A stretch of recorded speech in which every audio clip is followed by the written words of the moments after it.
Aloha, guys, and welcome back to Degree Free. We are your hosts, Ryan and Hannah Maruyama.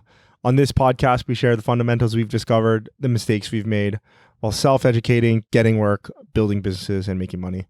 We'll tell you how to make it happen. No degree needed. Welcome back, everybody. We are happy to have you on the podcast, as always. And again, this week, we have an email that we send out that you absolutely want to get. You can get it for free if you go to our website, which is degreefreenetwork.com, and you sign up. It's our newsletter. There's a bunch of cool stuff in there that you definitely don't want to miss out on. So run on over and sign up. Yeah, absolutely. And if you haven't already, please like and subscribe. And so you can not miss a thing. Yeah, spread the word. Yeah, definitely. Let's get into today's episode. Today, we are going to be talking about how to start a services business. Ah, our favorite. Yeah, this is one of the things we feel like we need to talk about because we are always telling people that want to start a business that they should start a services business. Well, I think too, the thing that we hear a lot is people say, oh, it's risky to tell people to start businesses. It is not risky to tell people to start services businesses in a very low cost way. For the most part, that's true, I would say. There are different scenarios in where that's not true. It's not easier. It's not cheaper. But generally speaking, if you're at this stage and you're just trying to look for something to make you immediately cash flow positive, to immediately start putting you in the black right off the bat, services businesses are usually one of the easiest to do. And it's not going to happen overnight, but usually it is the quickest. Mm-hmm. And it's because you don't need much for most services. You don't need a product. You just need to find somebody that needs something done. Yes, and they take money for it. Mm-hmm. So yeah, that's what we're going to be talking about today. Our first successful business was a services business. Yep. You know, we tried a few different things throughout the years. I think we started our entrepreneurial journey about 6 years ago now, maybe 5 years ago, 5 or 6 years ago now. Whoa, it was. Yeah. And it wasn't until we tried to do a few products. I guess it was our first original business that was successful because the books were successful. That's true. I did. We did drop ship. Ryan drop shipped Amazon books for a while, and that books to Amazon for a while, and that was pretty successful. That was successful. Yeah. A lot of work. Yes. A lot of work. Very labor intensive. But it was successful. Yes. Yeah. That's true. Yeah. But our first business that really, really took off was a services business. Mm-hmm. And so I think that's part of the reason why we're a little biased to it as well, because we did try a couple of other things, but we didn't know what we didn't know back then, which is we didn't know how to test a market. We didn't know how to test a product. We didn't know how to run online ads. We didn't know how to market things. Yeah. We didn't know anything. No. And so something like this would have been super helpful. Yes. At least I think. It's anytime that we were given any shred of information around this topic, we immediately took it to heart because it was so valuable to us. Yeah. And so hopefully this episode is useful for all of you guys listening as well. Mm-hmm. And let's jump into it. I think the very first thing is choosing the service. Yep. And a lot of people get hung up on this one too because they think it has to be some really unique thing, but actually it's probably you just need to think about what people already ask you to do. Yeah. There are a lot of questions that you can ask yourself or ask other people in order to kind of get an idea of what service to start or at least think of. And one of the questions that is the easiest, I feel, is to ask that question. And all of these questions that we're going to give you, I would write them down. Write them in your journal, pen and paper, in a Word doc, in a Google doc, whatever you got to do. But write down the questions and the answers to these questions. And it's really going to help you kind of get that clear train of thought of what it is you should do and why you should do it. Mm-hmm. Because if you can explain to someone why they should pay you to do something, then you should be able to sell your service. Because that's basically what that is. Yeah. And so what, like Hannah was saying, like you were saying, what do people already ask you to do that you can start possibly taking money for? I have ideas that I've given to people before, including things like helping with interior design and organizing spaces, cleaning someone's house, meal prepping food for somebody, being a night nurse for somebody when they have a new baby. That's a huge one, actually, really profitable. And you just have to be good with kids, right? That's being a nanny, dropping kids off at school, even just having a good driving record and being a safe driver, and a big enough car is a good way to make some money. But those things too, they require an element of trust. And so if you're a trustworthy person who people already ask to do those type of things, then you're off to a great start. Yeah. It could also be something. So for me personally, one of the things that I love to do on my free time is I like to learn about personal finance. I like to research anything around personal finance, money. It really interests me. It always has, budgeting, things like that. And a good example for me is my friends always ask me for help with those types of things. And I've had multiple coaching sessions with my friends where they've paid me in order to, do a budget for them. Mm-hmm. And in order to try to figure out their life, whatever it is, whatever consulting, whatever questions that they have. I've never scaled that into a business because of so many different reasons. But that is just a good example of something that my friends, my personal circle, has already asked me to do it previously. And then I was like, well, here, I'll charge you X amount of dollars an hour, or I'll charge you X amount of dollars for this task to be completed. And then they're like, yeah, okay, sure. So I know that is a viable business option for me. Mm-hmm. Another example, you don't have to be reinventing the wheel here. It could be something like oil changes or, being a mechanic, something like that. Construction, mm-hmm. right? All of these different things that if you have a specialized knowledge already and people are already asking you to do it, especially if they're asking you to do it for free already, maybe that's a thread that you can like pull at. And see if you can turn it into something. Right, exactly. That's just one idea.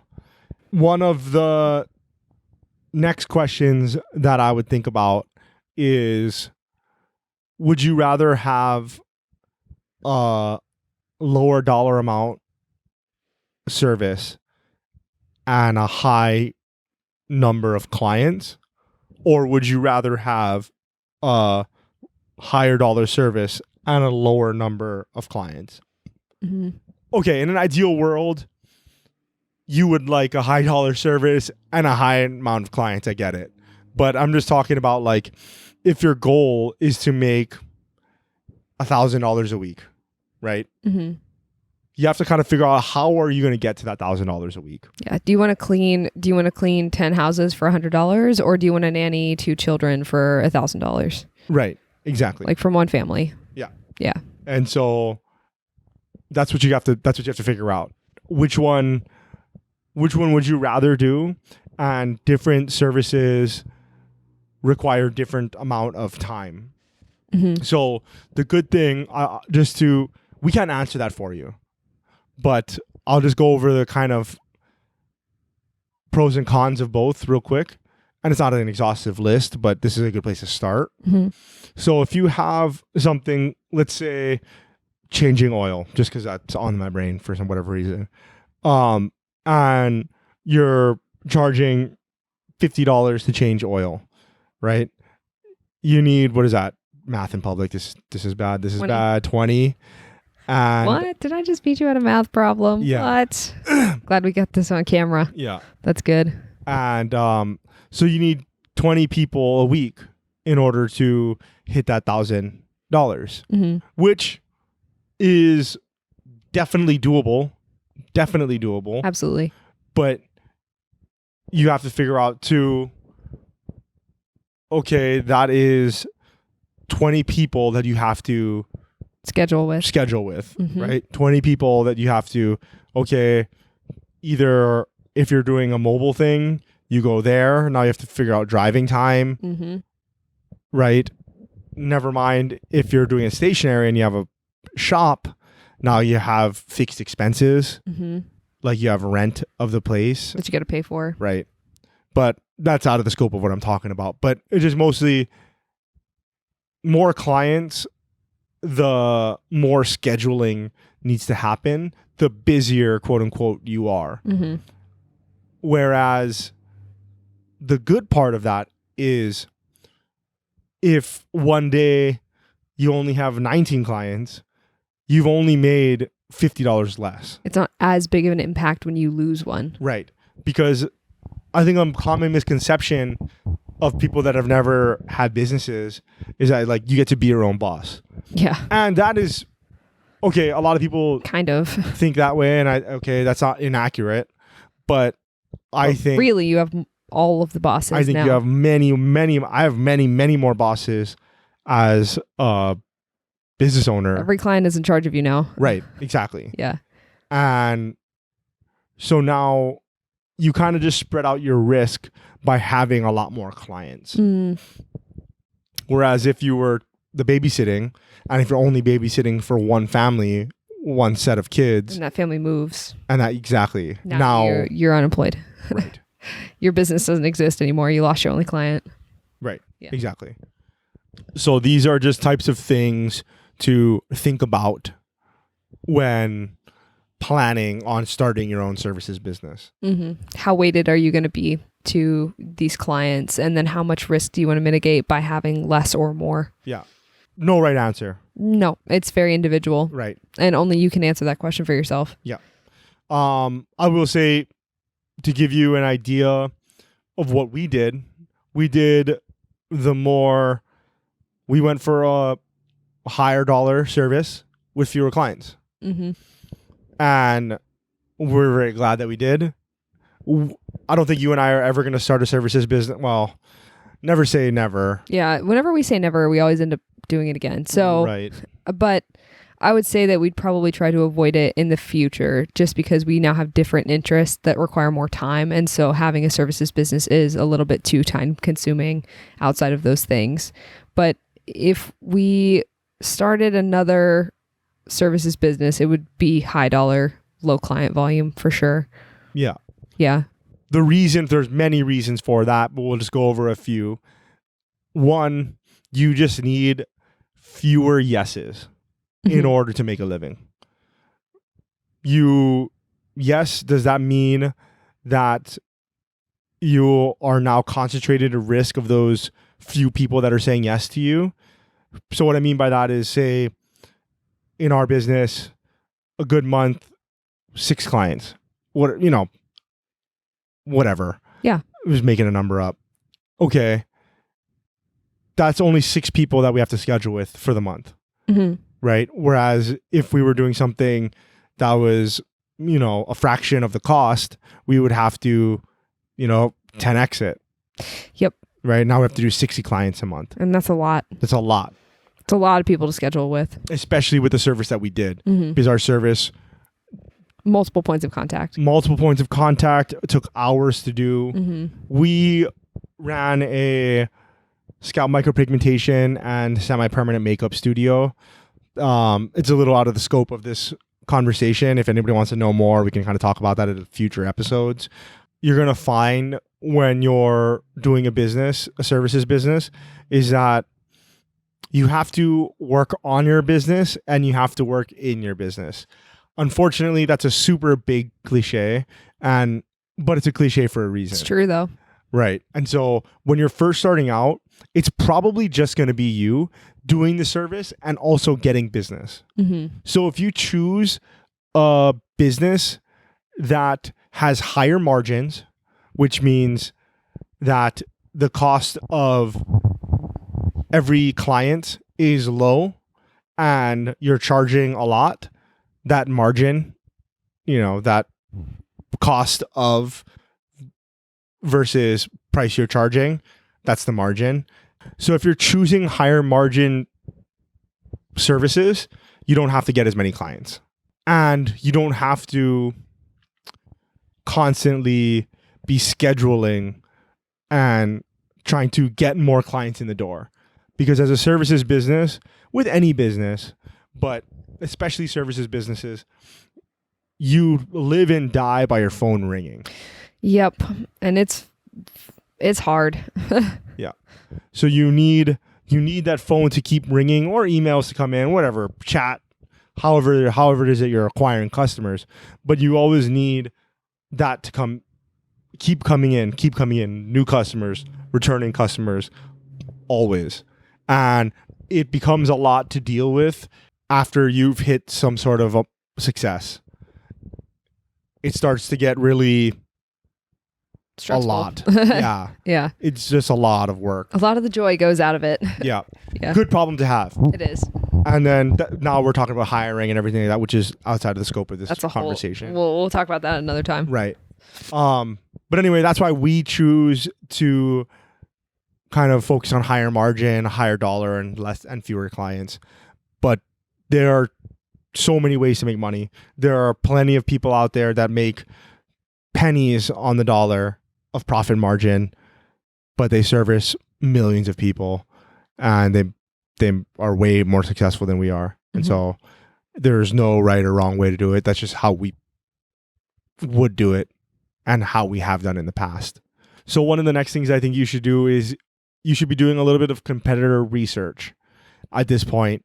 You should be looking at, because it's a services business, you're probably looking at being local somewhere, unless you're going to be doing like online therapy or something like that, or like some sort of like online coaching.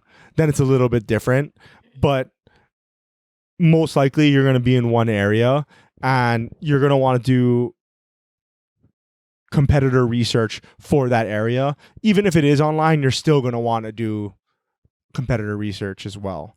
And what I mean by that, a lot of people are like, what is that? It's literally just Googling. Yeah, just look up people that do the same thing. Yes. And read a little bit. So if you're trying to be a mechanic or something like that, something that we can all understand, just look up mechanic, your area. Get an idea of their pricing, of what their business is doing, of how many reviews they have, all that kind of stuff. Exactly. You look up their website, look at what they're doing good, look at what they're doing wrong. A lot of times, if you want to go in depth with it, you can give them a call. Yeah, you can. You can if you want. You can give them a call, and you can be like, okay, you can pose as a customer if you wanted to. We've never done that, but we've had people do it to us. We've had people do it to us. We've never done it. Yeah. But we've had people do it to us. No shame in the game. I don't feel any kind of way about the people that did that. I don't really care that they did. No, it's fine. Yeah, I wouldn't have done it, but it's fine that they did. Totally. Yeah. And more power to them for doing it. Yeah, because they did better research than we did. Yeah, way better research than we did. We did very little when we first started out. That is true. So we didn't even take our own advice. Yeah. Well, the next thing I was going to say is, instead of acting like a customer, you could call and you could talk to the boss, and you could ask if they're nice. You could be like, hey, look, I'm thinking about getting into this business.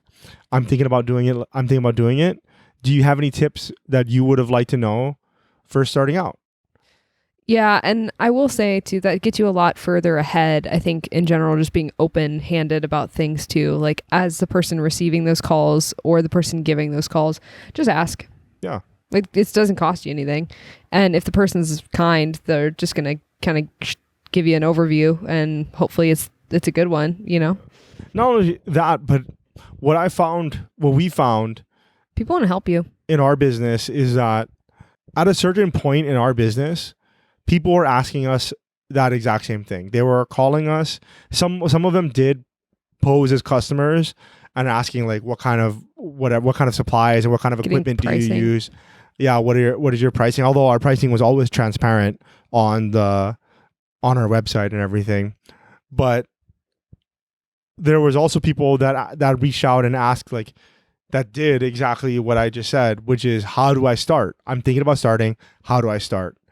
And when people asked us how to do it, even if it was in our own market, in our own area, we Just tell them. we would help them out. A lot of it has to do with at the point where we were established in our business, we weren't really concerned with a newcomer just starting out of nowhere. There's usually enough people to go around for things. Not only is there we always said, we did always say that there's enough people, enough clients to go around and make everybody enough money. But not only that, we had been entrepreneurs for years at that point, and we know what it takes in order to get to that level. And I'm like, okay, yeah, I can definitely give you some pointers. It's not going to happen overnight. They got years of work ahead of them. Right. And if I can't beat you as a competitor 3 years from now, then you should beat us. Then you should beat us. Then I shouldn't be... Capitalism, baby. Right. I shouldn't be in business anymore. Yeah. If you can beat me 3 years from now with me giving you a little shove out the door, in order to get you going, I shouldn't be in business anymore. And so I felt like we always help people. Mm-hmm. I think now that you say that, yeah, we did. Because if somebody called and asked questions about, hey, I'm going to try to do this, I would just say, oh, that's great. You totally should. And I would just give them an overview of whatever. Exactly. Yeah. And rewinding the clock back even more, that is exactly how we started. Yes, it is. It is. Somebody else took the time to sit us down and say, this is a really good industry. You absolutely should get into it. Here's how to do it. Exactly. And they did. And they took time out of their own day to say, hey, like, I just did this. I'm super excited about getting into this industry. It's really, there's a lot of money to be made. Here's how you do it. Yep. And so they gained nothing from that. What happened going into the future? We ended up in the same market as this person. We ended up being more successful than this person. When we got to the point that we were so successful, we ended up having too much work. And who did we refer those people to? To the person who helped us in the beginning. Right. And that person made definitely thousands of dollars off of the leads that we sent their way, for sure. Exactly. And so it's good. It creates a symbiotic relationship. And also in general, I think small business owners really do themselves favors by helping each other out, because it creates a sense of community too, where there's just people that are willing to pitch in and help. And, hey, can you do this? Hey, can you do this? And they would send us people too. Yep. Definitely. Yep. Definitely. And so that's all to say, doing the competitor research is definitely, I would say, necessary.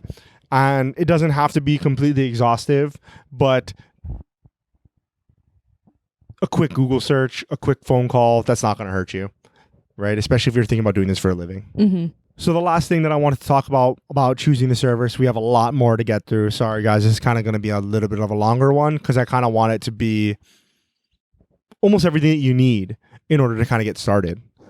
And one of the last things, amongst many other things, is going to be what kind of tools, equipment, or space and supplies do you need in order to perform the service that you're thinking about doing, right? And so now we're starting to think about the cost of it, right? So before we were kind of worried about the profit side, right? We were talking about, okay, high dollar, low dollar, a lot of clients, fewer clients. Now we're starting to think about the cost of it.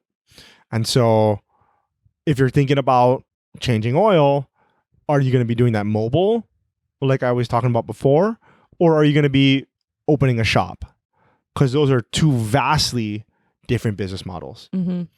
While you might be saving more money if you do a mobile oil change where you just go to people's garages or go to people's driveways and do it in their driveway, while that might be cheaper in fixed cost because you're not paying for rent, you could be paying for it in time, Mm-hmm. in traveling time, if you're not pricing correctly.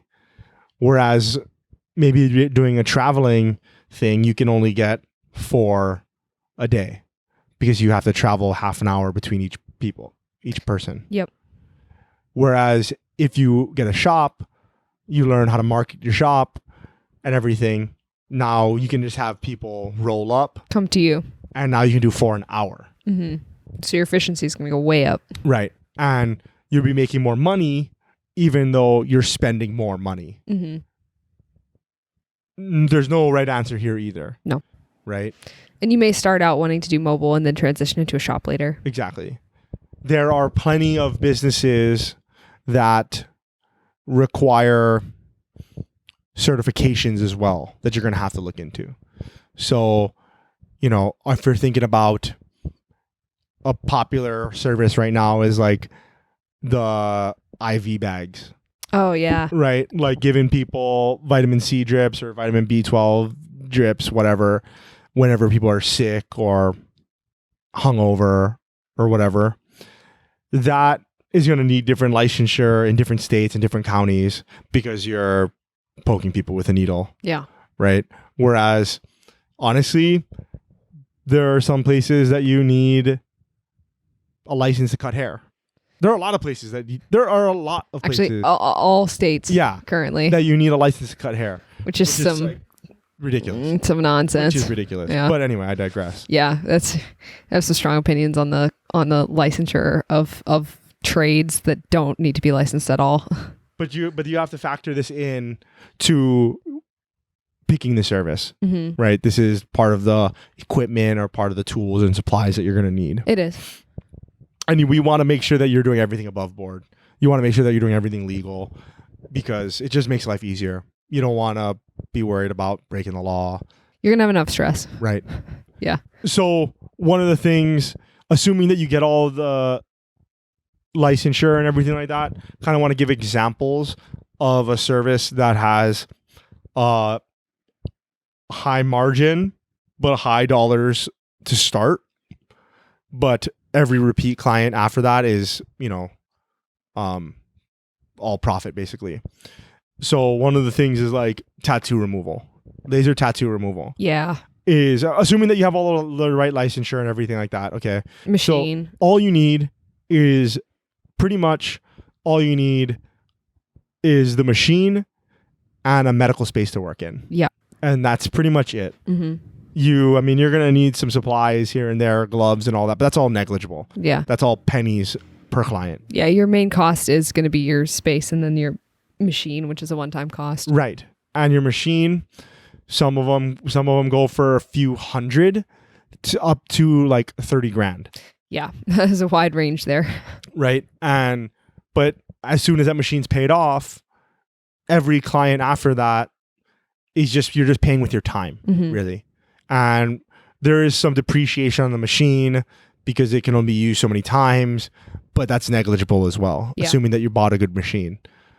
A good example is something that doesn't require a lot of setup at all is going to be like washing cars. No, you need a bucket and a sponge and a chamois and that's it. Right, that's it. And you go, like I said, and you can go around. You can go to people's driveways. Yeah. And then eventually you can, if you make enough money, you can end up getting a physical location in a Walmart parking lot or something like that. And then you can add a vacuum and start detailing too. Right. And it's like, that's not a lot of equipment. Yeah, exactly. To make money. Right. Yeah. So it really depends. You also have to remember that you need the expertise in this field. Right. So like you can't just buy a laser tattoo removal machine and then start buzzing people. Yeah. I mean, you could. Seems kind of risky. Yeah, but that doesn't make a lot of sense. And also that's one of those things that in a lot of states you need a specific license for. Right. You need a license and you need to be insured. So like I said, you need to have this know-how in the beginning, but let's say that you do. Let's say that you do have that know-how. These are just examples. Yeah, like you're a nurse already. Right. Yeah. Or, tattoo artist or whatever. You've taken a esthetician, you've taken a few classes in order to do it, in order to learn how to do it. Sure. I just wanted to give some examples for people, kind of get the juices flowing. So one of the things I want to kind of circle back to is the competitor research. If you find that nobody is doing it in the area that you are thinking about doing that service, that could be a really great thing. Yes. Or a really bad thing. And it's your job to figure out whether or not which one is good or bad. Yeah. So what we're talking about is if nobody's doing it in your area, that means you have no competition. Mm-hmm. If you see no competitors and you're trying to start something like really niche, like some art thing, like a Color Me Mine or A wine and canvas place. yeah, right, like some sort of Yoga and goats. yeah, something like that. If you're and you're like, wow, nobody's done this here, nobody's doing it here. Yeah. That means you're gonna have zero competition, Mm-hmm. and that means if somebody wants to do that in that area, they're gonna go to you because they can't go anywhere else. Yes. Right? The flip side of that is you have to ask yourself, why is there no competition? Right. Because sometimes the answer is because there's no demand. Exactly. And that can be a timing thing too. If somebody was too early to a trend and then now it's more popular, then you may have a better shot trying to get something up and running. But sometimes, yeah, that's either a really good sign or a really bad sign most of the time. Yep. And it's your job to discern which one is which. Yeah, take the gamble on whether or not you think you're right. Right. And so and all entrepreneurs think they're right. If there is no demand for it, one of the best things that you could see is like on Google, on like Google My Business, if you go to Google Maps and you search whatever thing in your area and it shows up that a company was there, but it's closed now. Okay. That might give you some clues of like, why did it not work? If you can, go read the reviews. If you can read the reviews, if you can possibly call that place and see if you can get in touch with the previous owner. You can look through Facebook or whatever and see if you can have a conversation about what happened. This is what's difficult about being an entrepreneur. There's a lot of decisions that you're going to have to make and you don't have complete information. And so the last thing that I want to talk about, before you completely think, okay, this is the service business that I'm going to start, before you buy all the tools and you buy all the materials and everything like that, I think the last thing that you should do for most people is you should try to see if you can make a couple of sales through family, friends, Facebook posts, whatever. This won't work for all businesses. No. If you do something like what you and I did, which is semi-permanent makeup or scalp micropigmentation. Only sell it to people that actually want it. Yeah, you can only sell it to people that want it. Yeah. Or like laser tattoo removal, They don't have tattoos, then why would they need it? Or if they don't want the tattoos removed. Right, then why would they want it? Right. Yeah. So, but if it's something like babysitting. Or meal prep services, oil change, mechanic, that type of thing, delivery service. Tailoring, like if you're sewing somebody's hems for their pants or something. If it's something like that where you can have people buy it, try to sell it. Mm-hmm. It doesn't have to be for a lot of money. It doesn't have to even be for the right price yet. Just see if there's demand. One of the things that we learned, and I think every entrepreneur learns, is that a lot of people are going to tell you, oh, that's a good idea. I totally would buy that. You should do that. I would totally be your first customer. And we've had something like that multiple times. And we were like, oh yeah, we offer that now. Like, you want to buy it from us? And they'd be like, oh yeah, I don't really need that right now or whatever. And that means they were never going to buy it from you. They were just being nice. Yeah. And so this is a simple way of gauging demand. Yep.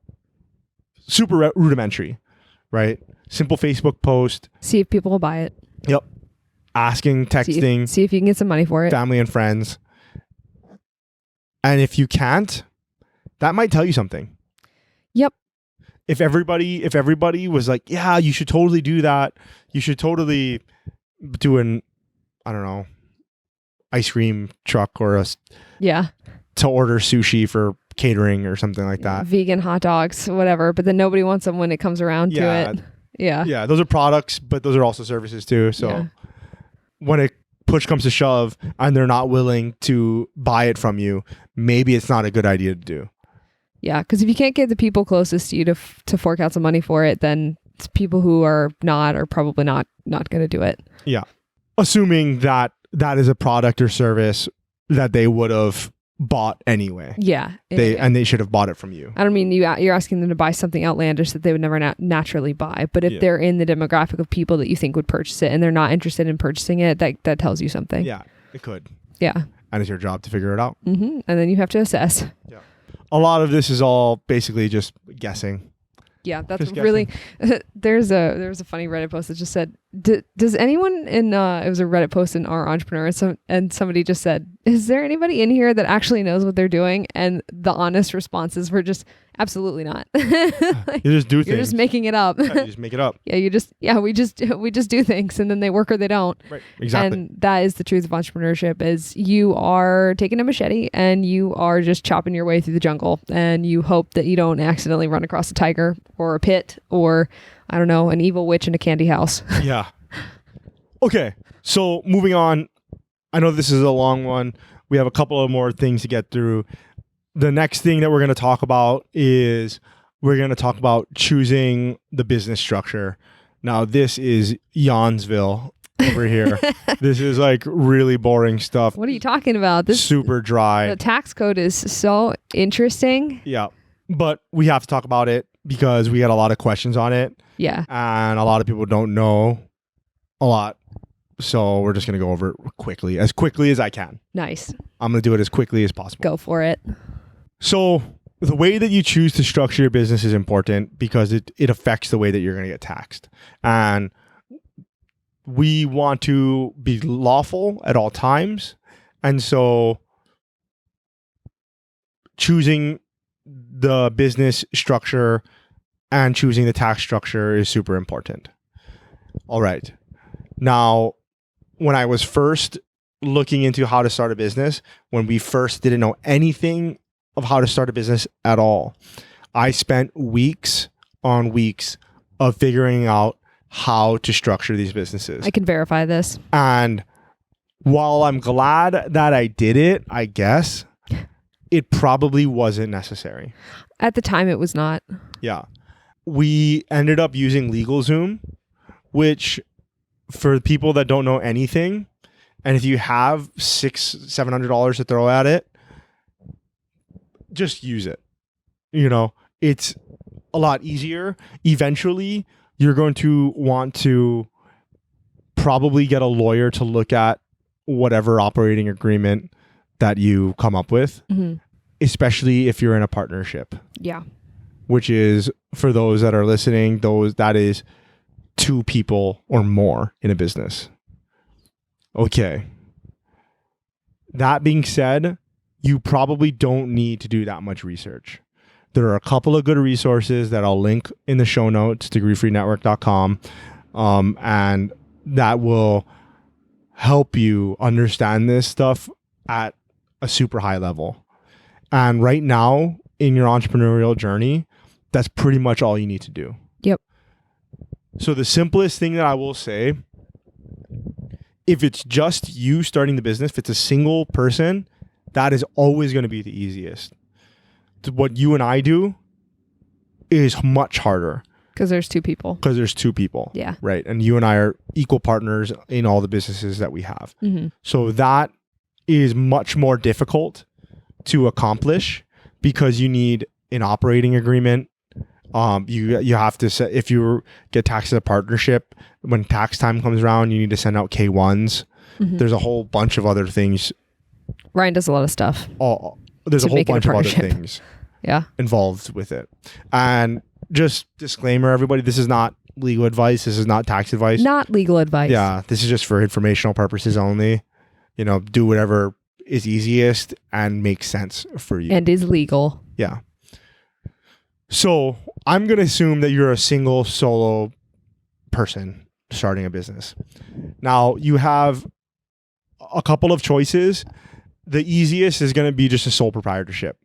A sole proprietorship is just basically Ryan Maruyama, am going to start taking money to do whatever, to trim hedges. And okay, you can pay me, Ryan Maruyama. I am now a sole proprietorship business, right? I am, because I say that I am. That gives no separation between my personal assets and the business assets. And so when tax time comes around as well, all the money that I make is going to be taxed as ordinary income, and I have to pay self-employment taxes and all that jazz. If you want to simply separate liability, say you're doing tattoo removal and you need to get insurance for the tattoo removal, and you not likely that things are going to go wrong, but if something does, you'd like to protect some of your personal assets, you would start an LLC, a limited liability company. And you would make sure to keep all of your business expenses separate from all your personal expenses. Right? That's going to be the simplest single member LLC.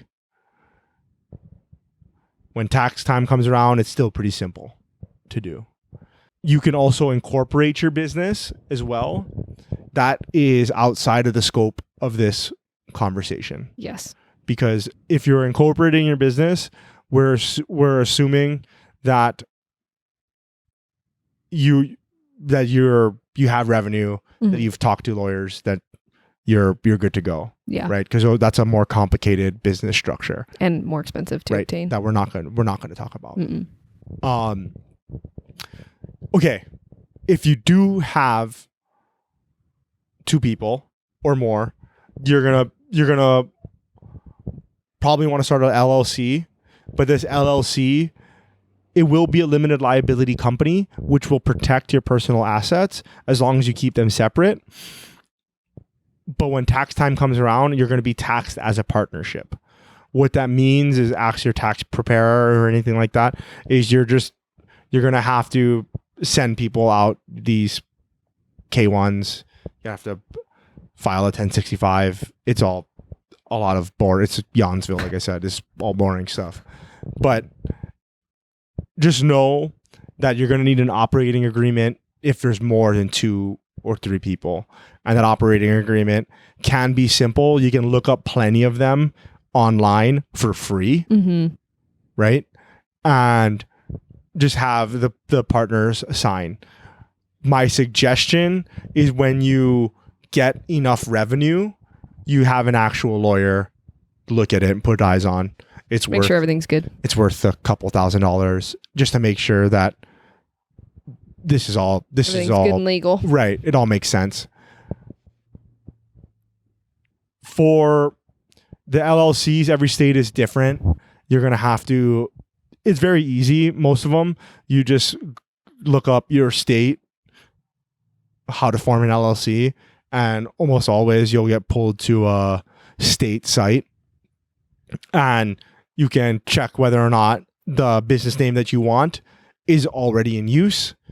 You usually, if it's not, you file some paperwork and you pay them a fee, and now you have Acme LLC, in whatever state that you're at. And then when you need a employer identification number, you can just go to the federal site and look it up, EIN. I'll link some stuff in the show notes as well for everybody for all this stuff. And you can easily get an employer identification number. You don't really need LegalZoom or another service like that to do it for you. But it's nice if you have the money to kind of just pay, especially if it's your first time. Yeah, they just send everything to you in a nice little folder. Yeah. It's real easy. It's easy. It's worth it, in my opinion. I think for the first time, we don't use them anymore, right? I wouldn't use them now because I know what I'm doing. But at the beginning, it was so easy. It was so much easier, yeah. Right? And could we have saved a couple of $100 to do it ourselves? Definitely. But with everything else that you have going on, with having to market the business and with having to learn how to do the service itself, you kind of have better things to do. So this was just kind of a short overview of different business structures. If you are a single person, sole proprietorship or single member LLC is the way to go. For sure. Yeah, it's just the easiest. Okay. Now we get into the meat and potatoes of it. we are going to talk. The last thing that I want to talk about with you is once you have your service picked out, once you have the business structure set up, now it is time to make money. Yes. And this is the most important part of it that you are going to have to continue forever. Yes, forever. As long as you keep the business. As long as you keep the business, Yeah, you got to market. you do. You got to market and get people to continue to pay you for your service. Yep. One of the things I erroneously thought, I think we both did, I know me personally, I definitely did, was we just thought like if we built the business, they would come. We thought it was Field of Dreams. Yeah, no, we both thought that. We were also idiots. Yeah. I remember when I built my first website, it's similar but different. Like I built my first e-commerce site and it was like nice. I thought it was nice and everything. It was pretty nice. And I was like, oh, we had a few products up there and then we like a few days went by, we never got any sales. Where are the people? Like, how come? Like, I built it. What the heck? Because that's not how the internet works. That's just not how anything works. It's not how, it's how no businesses work. Right. And so one of the things was I thought just if I had built something successfully, then it would make it successful, which I realize is silly now. Like, that's Dumb. that's dumb now. I realize that, but I was dumb then, and I'm still dumb now, but Less dumb. less dumb. For sure. Yeah. And one of the things is you've got to consistently tell people what it is that you do. Yep. Because people don't have time to remember what you do. You got to remind them. People have a lot of things going on in their lives. And if they are interested in buying your product and service, you have to consistently remind them it exists in order to get them to buy from you. Yeah. It's one of the ongoing processes. Some businesses are easier than others, but every business you have to learn how to market, right? You have to learn, not just talking about advertising, not necessarily paid advertising, but just being able to market in general. There's so many different facets and aspects of marketing, right? There's SEO. We're talking about businesses. So that's search engine optimization for those people who are listening.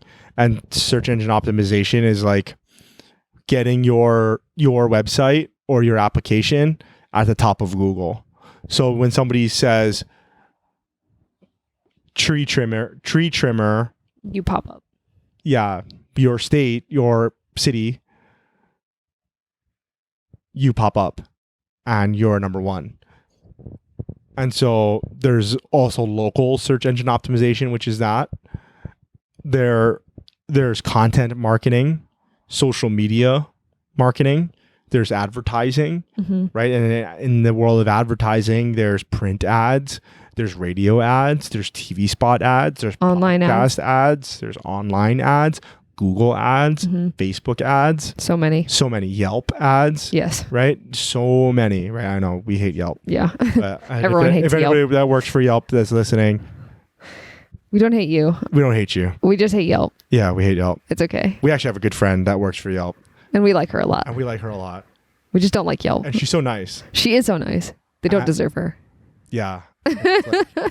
Anyway, that's a We'll go into it. story for another Most time. small brick and mortar business owners hate Yelp. If you take this advice and you end up opening a services business, Don't put yourself on Yelp. you will experience the reason why we do not like Yelp. Yeah, you'll see. You will see. You'll see. Unless you're a restaurant in which Think you got to. Still. a lot of people Still a probably lot of gotta- people need Yelp. Gotta do it. Yeah. Yeah. It's a necessary evil so far. It's very evil. Yeah. But yeah, there's like Google My Business optimization. There's so much to learn in marketing. But the basics is, how do I tell people that this is what I do and that you can come to me for this service? Right? That's the basics of it. Yeah. There's a lot of ways to get there.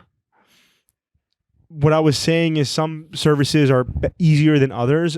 All I meant was that some services don't require a lot of customer education. Right. So a good example is somebody cutting grass. You don't really need to educate the client about the benefits of having their grass cut, because everybody knows what the benefits is, and it's having your grass cut. Exactly. Maybe it's your job to now tell them why they should go with you. Maybe teach them about additional landscaping. Exactly. Maybe teach them about additional landscaping, or maybe the benefits of cutting the specific type of grass that they have in that specific area, right? Maybe they didn't know that. Whereas we'll just use our example. We did a service called scalp micropigmentation. I'm not expecting anybody listening to this to know what that is. The reason why I'm not expecting anybody to know what that is because nobody knew what that was when we first started. Mm-hmm. And so it is, real quick, it is an alternative for people experiencing hair loss. Mm-hmm.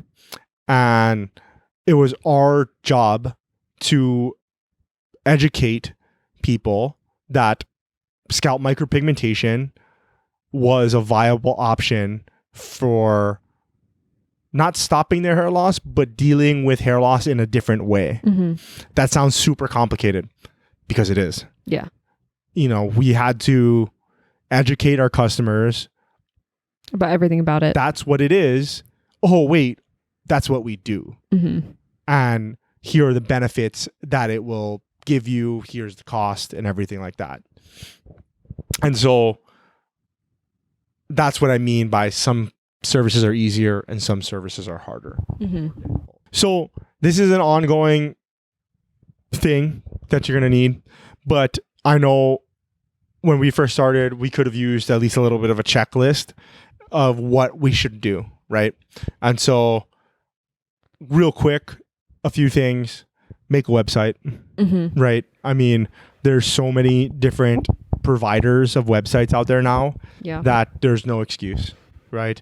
Even if you don't know how to code, you don't need to know how to code. Get a website builder. Use a website builder. You can use Squarespace. Wix. You can use Wix. You can use WordPress.com, mm-hmm. right? You can use WordPress.org if you know what you're doing. Yeah. Not super difficult. That's the way that I learned how to build websites. If you're a little bit technical, or if you have a brother or sister, husband, wife that's technical and they want to learn how to do it, you can spin up a website. And it doesn't have to be fancy, right? It just needs to exist. It just needs to exist to tell people what it is that you do, where you are, and how to contact you, mm-hmm. right? So have your phone number on there, have a little form that they can fill out so that they can send you an email and you can email them back. Mm-hmm. And just put your address of where you do business, mm-hmm. right? And if you're mobile, then if you don't... applicable. Right, if applicable. And if you're mobile, then you don't need that, mm-hmm. right? But just let them know what area. If you're in, whatever town, then put that on there, right? If you service the surrounding areas, the 3 surrounding towns, then put that somewhere on your website. Mm-hmm. It's be super simple. 1 page is fine. Yep. More pages eventually, probably better. Mm-hmm. But 1 page for now is fine. Get a phone number. Yep. Right? There's so many different providers of voice over internet protocol numbers now. You can just get apps on your phone. We use OpenPhone, but there's that's just an app. Yep. You can use burner number. Some people use WhatsApp. Second line. Yeah. WhatsApp, whatever. Put that number on your website, and now you know that when that thing rings, it's someone calling about your business. It's somebody calling about your business. Yeah. Be prepared for a lot of spam calls also. Yeah. But now you know that that's a business phone call. I need to answer that. Mm-hmm. Or I answer it by saying, hi, this is Ryan's tree trimming service. Mm-hmm. Right? Instead of saying, what do you want? Yeah. That's how Ryan answers his phone. Yeah. Now, our business improved a lot when Ryan stopped answering the phone like that. Yeah. He's like, why are you calling? What do you want? Yeah, exactly. Dedicated telephone number. If you have an address, getting an address. One of the most... I would really advise against putting your home address there. I wouldn't put your home address. One of the things that you can do for very cheap, a lot of places won't accept post office boxes as their physical addresses. But if you go to like a UPS store or a FedEx or something, and you get a private mailbox, a lot of places will accept that. They just won't accept post office boxes by the United States Postal Service. So for, I don't know, $100 a year, whatever it is that they're charging, you keep a private mailbox that will kind of, you can use as your business address. Exactly. And it just looks a lot more professional, and you can apply to a lot more things. And when I see things, I'm not really sure exactly what I mean right now, but you will see when you become an entrepreneur, you're going to have to put your address in for everything. And you don't want your personal, at least we didn't want our home address attached to our everywhere. business. Yeah. Right. And so private mailboxes is definitely something to do. If you're looking at doing a local business, like you're going to have a tire shop or something like that, or like how we had a studio, you're going to want to look up what Google My Business is. And you're going to want to open your business at your address. They're going to send you a postcard, snail mail, in the mail, and you're going to have to put in it's like 2-factor authentication, but snail mail. And you're going to have to put in to make sure you're a real business. Yeah, right. You're going to have to put in the code on the GMB app or whatever, and it'll say, okay. And then now you just put in what hours you're open, what you do, and everything like that. And just look up GMB optimization. But those are definitely the first few things that I would think about doing. Yep. Right. There's so much more to learn that if there's interest, if we get interest on this, we can talk more about in a different episode. But that's going to be the basics of it right now. For marketing, when we were first starting out, we kind of just did whatever. Yep. We just did, it was a lot of social media marketing. That wasn't really effective. No. We started to get a lot more effective when we started to take our marketing serious. For our business, we depended a lot on content marketing. So doing pretty much exactly what we're doing right now, which is we sat in front of cameras and microphones. And answered questions. And we answered questions. Right. That's not going to work for everybody. No. That being said, it is a perfect way to start. And it's super low cost. You can start by using your phone and a cheap $10 mic on Amazon. It works. People respond to video. Exactly. Yep. The last thing that I wanted to say about marketing your business is there's a ton of resources out there. A ton. And I will say one thing that we did do at the beginning was we read a lot of stuff. Yes. We did read a lot. And so, there are a lot of books that we read, and we'll have a list in the show notes with links to all of it. But, kind of off the top of our head, 22 Immutable Laws of Marketing. That was huge. What is it? Jack Trout, Al Rise. Al Ries or Al Rise. Yeah. Jack Trout. There's also 0 to 1 by Peter Thiel was a huge... Dude, that book is great. Yep. That's a really good book. That's one of my favorite books. Permission Marketing by Seth Godin. Seth Godin also writes a daily blog. Also, we can link it in the show notes as well. Yeah, super smart guy. Yeah.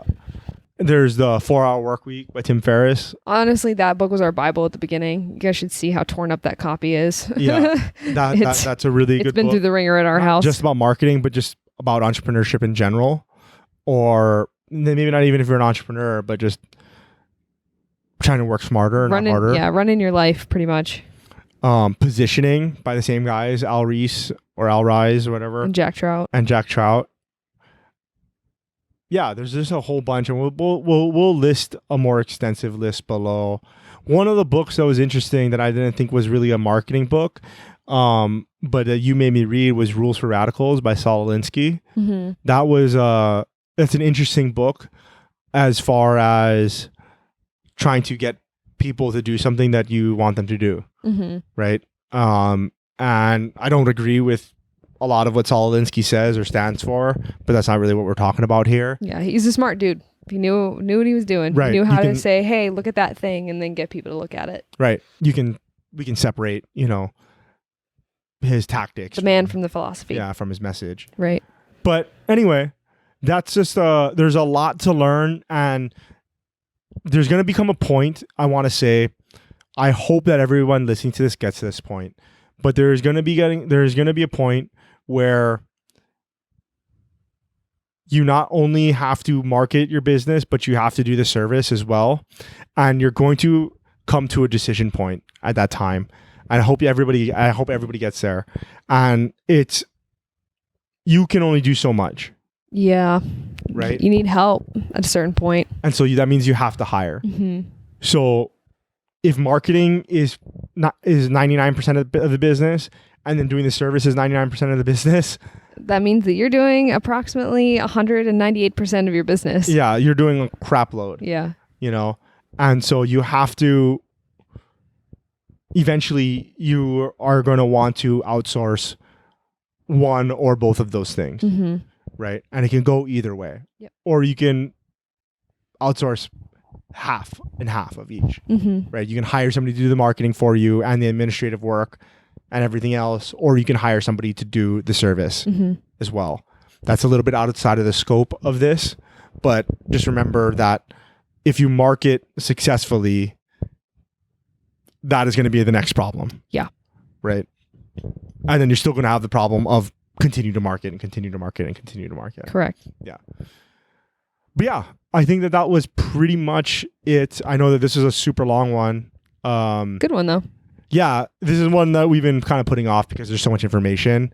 And I think that if people want to hear about more of what we did in order to grow our business or how to grow businesses or whatever, we're probably going to be talking about that more in other episodes. I think so. Drop us a line, contact@degreefreenetwork.com. Mm-hmm. And do not forget to sign up for the newsletter. There's cool stuff in there and you want to read it, I promise. Yeah, definitely. We send out a weekly newsletter. Short, it's quick. Short, sweet. Yeah. And you don't want to miss it. Yeah. So yeah, you can sign up at degreefreenetwork.com for that as well. But yeah, I think that's it. Thank you so much for listening, guys. Make sure to like and subscribe. Spread the word. Yeah. Share this podcast with friends and family if you can. Just helps to get the word out there. But until next time, guys, aloha.